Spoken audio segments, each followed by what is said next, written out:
Coming up on tonight's Bayou Breakdown, LSU prepares for its top-ranked tilt against Ole Miss, an LSU volleyball player who is striving to make an impact for others off the court, and what goes into entertaining hundreds of thousands of fans in Death Valley. All this and much more, the Bayou Breakdown starts now.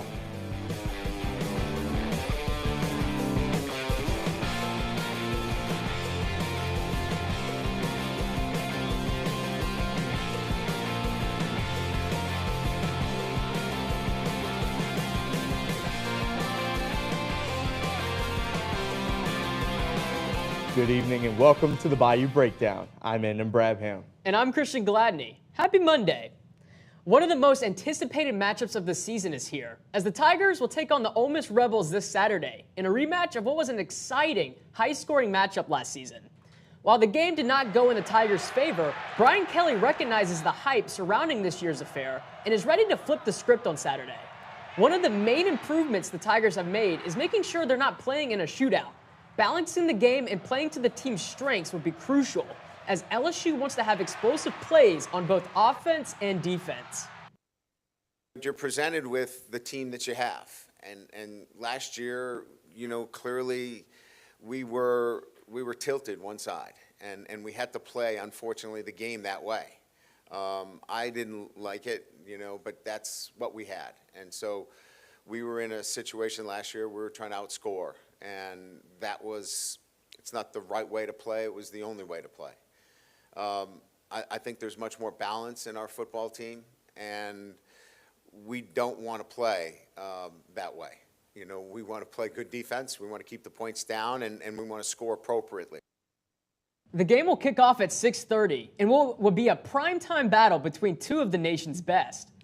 The SEC is never a conference to be trifled with, and this weekend was certainly no exception, as upsets ruled the day throughout college football.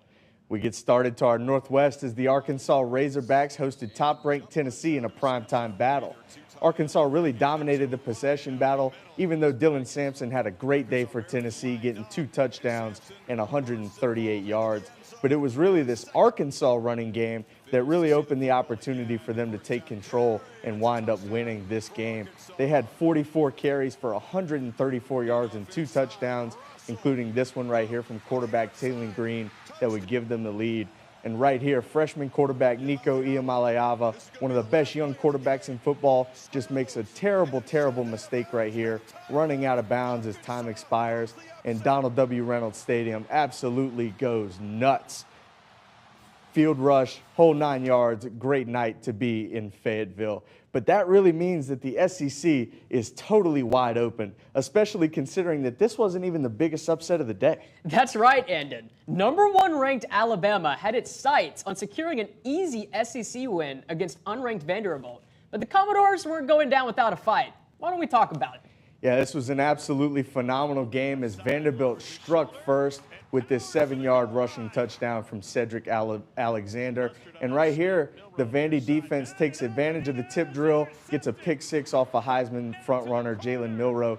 And really, they never looked back. Even though Alabama had chances to fight back in this game, Vanderbilt just kept their foot on the gas, Christian.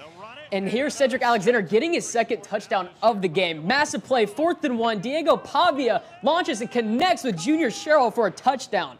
But desperate times call for desperate measures. Look at the body control right here from 17-year-old Ryan Williams on this catch. Alabama is still fighting. Late in the fourth quarter, Pavia rolls out and finds Cameron Jackson for a walk-in touchdown. Alabama holding on by a thread, 4th and 1, a pitch to Ryan Williams, but this touchdown would not be enough, as the Commodores closed out their Crimson Tide, making history, as this was their first win against a unranked opponent, or a top 5 ranked opponent, I should say. And Andon, if I had a nickel for every time a goalpost was taken off of an SEC field this weekend, I've had 2. Which isn't a lot, but it's kind of odd that it happened twice. Very weird, and the SEC is looking absolutely stacked from 1 to 16. LSU is going to look to continue this upset trend this weekend against Ole Miss. So much goes into bringing the Death Valley environment to life. Our own Olivia Drawdy is here with more. Thanks, guys. As the sun sets over Death Valley on a Saturday night, all eyes naturally turn to the LSU Tigers and their coaches, ready for another mashup. But when you look a little bit closer, you'll see another force at work, helping keep the pulse of 100,000 fans alive and electric across all 4 quarters. From the Spirit Squad training facility to Death Valley on a Saturday night, the LSU cheer team is on a mission, fueling the energy of Tiger Stadium and making sure every fan stays loud until the very last whistle. Equation, okay. The girl always gets forgotten. Under direction of head coach Maddie Parton, the LSU cheer team trains making sure every detail for a game day is perfect. Really, during the week, we try to fine-tune our pregame routine, which is our end-zone performance that we do at the beginning of pregame at the football game. We try to use pregame to tailor it towards what we're working on as a team, like for competition. We try to change the routine weekly to try to put the skills in that we need to do for competition. Although their schedules remain jam-packed year-round, the LSU cheerleaders wouldn't trade a Saturday night in Death Valley for anything. The fact that I step out of being just myself and I step into a bigger role, you kind of step into this role of like just awe for everyone to see, whether they're little, whether they're old. I mean, everybody is just looking at you as if you are some beacon of hope. As the cheerleaders train physically to make sure everything hits on a game day, they also train as a team, working the mental just as much as the physical. I always say, if you hate something, if you feel bad about it, you feel like you stink at it, do it more, not what? Less. Okay. All right. Good job. I don't know, we just had so much fun. I love game days. Game days are so much fun here. And we have a little family as a team, and I love them all so much, and they're all so different. With their relentless spirit and dedication, the LSU cheer team is prepared to ignite the spirit of any LSU game day, bringing fans together and creating unforgettable memories.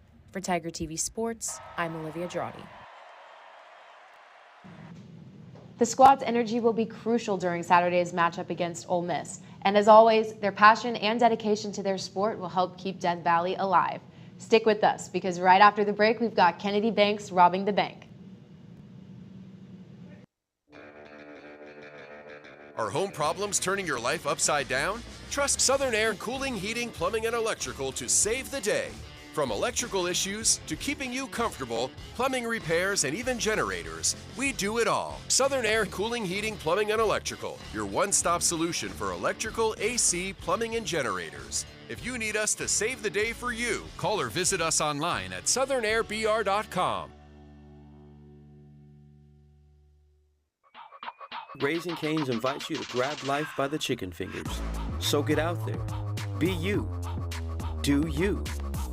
Embrace whatever makes you, you. All while enjoying Raising Cane's hand-battered cooked-to-order chicken fingers, crispy crinkle-cut fries, buttery Texas toast, and that secret recipe cane sauce that makes everything that much better. So go on, savor the day. Raising Cane's chicken fingers, one love. Feel bad? Yes. Oh no, I don't feel bad. This is the Purple Room podcast is back, and now we're live from walk-ons every Friday before home football games. Run by passionate students, the Purple Room delivers all the latest LSU sports and culture. Join us for great food, cold drinks, and for a chance to win free loaded cheese fries. The Purple Room, the ultimate pregame podcast party. Live from walk-ons every Friday before home football games. Get Gordon and get it done. Yeah, everybody know Gordon in a 225. He done leave with Big Four. He got buku ties, Ferrari sliding, flying in a new coupe ride. And every time I ride by, I see a brand new sign. I'm a Gordon. I know that he gon' get it done. Whether it's a big truck crash or a hit and run, recovery funds, he fighting to get a ton. Mike Epps, man, we all about the Benjamin. Handling injuries, man, are you kidding me? Gordon McKernan, that's champion energy. Yeah, family man with a family plan. Get Gordon, he gon' fix it like a handyman. Get Gordon and get it done. Welcome back to the Bayou Breakdown, and welcome to Robbing the Bank with me, Kennedy Banks. Today we'll take a look at 2 wide receivers' contract concerns and how their signing might ripple throughout the league. Let's get into it. Most recently, Raiders star wide receiver Davante Adams has requested to be traded out of Las Vegas. Adams was traded to the Raiders in March of 2022 from the Green Bay Packers. The Raiders sent a first and second round draft pick for Davante, then signed him to a 5-year, $141 million contract, which made him the highest paid wide receiver at the time. He went to the Raiders to play with his close friend and former quarterback Derek Carr, who was then traded to the New Orleans Saints after just 1 year together. Bringing us to today, where it's been reported that the Saints and the Jets are the 2 favorites to land the 3-time All-Pro. There are some hard shoes to face, though, before we get too excited. The Raiders will want at least a second-round pick for Adams, which is a lot for a 31-year-old wide receiver that comes with a hefty price tag. Adams' salary for this season is $17.5 million, but over the next 2 years it's going to double, as Adams' annual salary is over $36 million. Wherever he goes next will be the third team of his career, and it just might be his last. Yesterday, Ja'Marr Chase put the league and the Bengals on notice as he recorded his second 100-yard game of the season. This past offseason, Chase and the Bengals were working towards a new contract for the receiver, but they were unable to get one done. This has been a point of contention to say the least, as the Bengals have neither their number 1 or number 2 receiver locked down past this current season. Chase went on record saying he wanted a bigger contract than his former teammate Justin Jefferson, who signed the largest contract for a wide receiver in NFL history this past offseason. While things started off rocky, Ja'Marr has been electric. He's racked up almost 500 yards through just 5 weeks and is playing better every single snap. The Bengals signed Joe Burrow to a record-setting contract in 2023, and they better make way for another, as Chase is proving he deserves nothing less. While that's it for Robbing the Bank, let's shift from the field to the pitch. It was a tough night for LSU soccer this weekend as the team looked disjointed and fell to the Auburn Tigers and to 7-5-1 on their season. The offensive spark wasn't burning tonight as the Tigers failed to score a goal in the 90 minutes of regulation. Having scored 3 goals just 2 games ago, there seems to be a disconnect within the offense. But for me, it's just about our decisions in possession and how we get to the weak side of the field. And then just some 1v1 moments and just having a bit of belief to go at players and just create. While the offense has been held scoreless, the defense has allowed 7 goals in just the last 3 games, uncovering a big problem that needs an immediate solution. I think we started the game off pretty badly. We were really late. They were just walking through us. But I think in the second half we stepped it up, especially when we changed it into 3 in the back. We started being more aggressive and just being like finally started shooting. So yeah, I think we're really building up on that, but today was just not a good day. The season is far from over, but with more tough matchups to come, improvement is a necessity to keep hopes alive. I think we've got to start winning the midfield battle, first and second contacts. They did really well with that tonight. I think we have to do a better job of switching the point of attack and getting out the weak side where the space is. And then, like you touched on, just making sure that when we do get into the attacking third, we get numbers forward so we can put the balls in the box and create on the end of it. With the weekend off coming up before traveling up to Kentucky, the Tigers will look to get hot offensively, but cool down and play the Tiger defense that was so prevalent earlier in the season. LSU soccer is now 2-3 in SEC play with 5 games still left. The Tigers will look to clean up play and make up for lost goals in the games to come. When we get back, Juliana Russell is live with the heartwarming story. Stick with us. Are home problems turning your life upside down? Trust Southern Air Cooling, Heating, Plumbing, and Electrical to save the day. From electrical issues to keeping you comfortable, plumbing repairs, and even generators, we do it all. Southern Air Cooling, Heating, Plumbing, and Electrical, your one-stop solution for electrical, AC, plumbing, and generators. If you need us to save the day for you, call or visit us online at southernairbr.com. Raising Cane's invites you to grab life by the chicken fingers. So get out there. Be you. Do you. Embrace whatever makes you, you.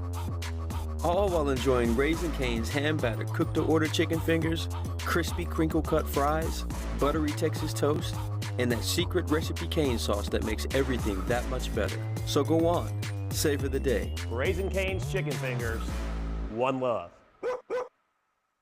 Feel bad? Yes. Oh no, I don't feel bad. This is the art. The Purple Room podcast is back. And now we're live from walk-ons every Friday before home football games. Run by passionate students, the Purple Room delivers all the latest LSU sports and culture. Join us for great food, cold drinks, and for a chance to win free loaded cheese fries. The Purple Room, the ultimate pregame podcast party. Live from walk-ons every Friday before home football games. Get Gordon.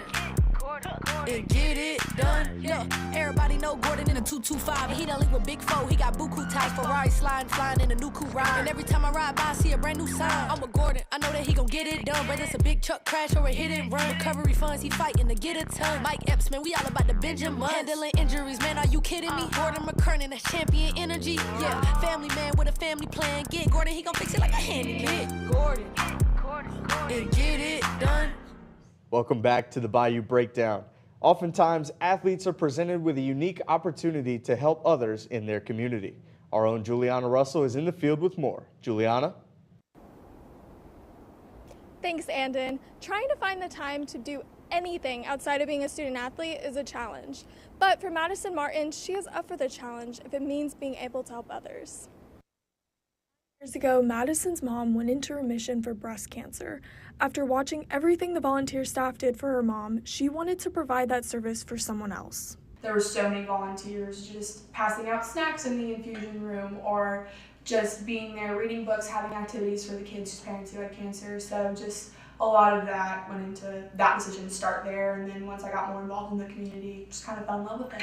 Madison has been helping out with various different service projects, and she came to Baton Rouge in 2021. First thing I did was I started with Women's Hospital. I became just a general volunteer with them, and through that I joined this program called Go Strong, which is a program that helps kids who have special needs or socialization and just different kind of skills, like teaches them how to swim, and it's just a really fun time. So that's how I started.